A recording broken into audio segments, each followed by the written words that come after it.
अपने मखसूस अंदाज, हाव भाव और मज़ाहिया आवाज़ से तकरीबन 5 दिहाइयों तक हंसाने और गुदगुदाने वाले महमूद ने फिल्म इंडस्ट्री में किंग ऑफ कॉमेडी का दर्जा हासिल किया, लेकिन उन्हें इसके लिए बहुत मशक्क़त करनी पड़ी। इसके अलावा लोगों को ये था कि वो अदाकारी नहीं कर सकते और ना कभी अदाकार बन सकते हैं। आदाब, मैं हूँ आपके साथ आमना फारूक और आप देख रहे हैं आवाज़ द वॉइस। हमारी हौसला अफजाई के लिए हमारे चैनल को सब्सक्राइब करना ना भूलें। चाइल्ड एक्टर से मज़ाहिया अदाकार के तौर पर बॉलीवुड में ख़ास शनाख्त बनाने वाले महमूद की पैदाइश 29 सितंबर 1933 को मुंबई में हुई थी। उनके वालिद मुमताज़ अली बॉम्बे टॉकीज़ स्टूडियो में काम किया करते थे। घर की माली ज़रूरियात को पूरा करने के लिए महमूद ने मिलाड और वरार के दरमियान चलने वाली लोकल ट्रेनों में टॉफ़ियाँ तक बेची। बचपन के दिनों से ही महमूद का रुझान अदाकारी की तरफ था और वो अदाकार ही बनना चाहते थे। अपने वालिद की सिफारिश की वजह से महमूद को बॉम्बे टॉकीज़ की साल 1943 में बनी फिल्म किस्मत में अदाकार अशोक कुमार के बचपन का रोल अदा करने का मौका मिला। इसी दरमियान महमूद ने कार चलाने का हुनर सीख लिया और डायरेक्टर ज्ञान मुखर्जी के यहाँ बतौर ड्राइवर काम करने लगे, क्योंकि इसी बहाने उन्हें मालिक के साथ हर दिन स्टूडियो जाने का मौका मिल जाता था, जहाँ वो अदाकारों को करीब से देख सकते थे। महबूब की किस्मत का सितारा जब रोशन हुआ जब फिल्म नादान में शूटिंग के दौरान अदाकारा मधुबाला के सामने एक जूनियर अदाकार 10 बार रीटेक देने के बाद भी अपना मकालमा अदा नहीं कर पा रहा था।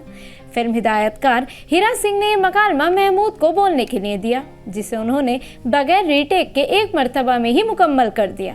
इस फिल्म में महमूद को बतौर 300 रुपये दिए गए, जबकि बतौर ड्राइवर महमूद को महज 75 रुपये ही मिला करते थे।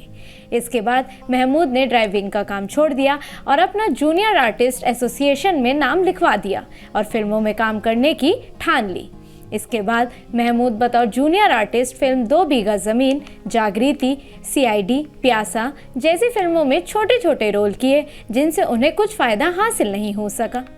इस दौरान महमूद को बी आर चोपड़ा के कैंप से दावतनामा आया और महमूद को फिल्म एक ही रास्ता के लिए काम करने का मौका मिला, लेकिन महमूद ने इस फिल्म में इसलिए काम करने से इनकार कर दिया था क्योंकि ये फिल्म उनको सिफारिश पर मिली थी। साल 1961 में महमूद को एमवी प्रसाद की फिल्म ससुराल में काम करने का मौका मिला। इस फिल्म की कामयाबी के बाद बतौर मज़ाहिया अदाकार महमूद फिल्म इंडस्ट्री में अपनी शनाख्त बनाने में कामयाब रहे। इसी बरस महमूद ने अपनी पहली फिल्म छोटे नवाब बनाई। इसी फिल्म के जरिए महमूद ने आर.डी. बर्मन उर्फ पंचम दा को बतौर मौसीकार फिल्म इंडस्ट्री में पेश किया। महमूद ने अपनी मुख्तलिफ अदाकारी के जरिए फिल्म इंडस्ट्री में एक नई शनाख्त बनाई। उनकी मारूफ फिल्मों में पड़ोसन का गाना, एक चित्तौर नार बड़ी होशियार आज भी लोगों को याद है। महमूद ने अपने फिल्मी करियर में 3 बार फिल्म फेयर अवार्ड जीता। अपने 5 दिहाइयों पर मुश्तमिल फिल्मी करियर में तकरीबन 300 फिल्मों में अपनी अदाकारी के जौहर दिखाने वाले महमूद 23 जुलाई 2004 को इस दुनिया से हमेशा हमेशा के लिए रुखसत हो गए।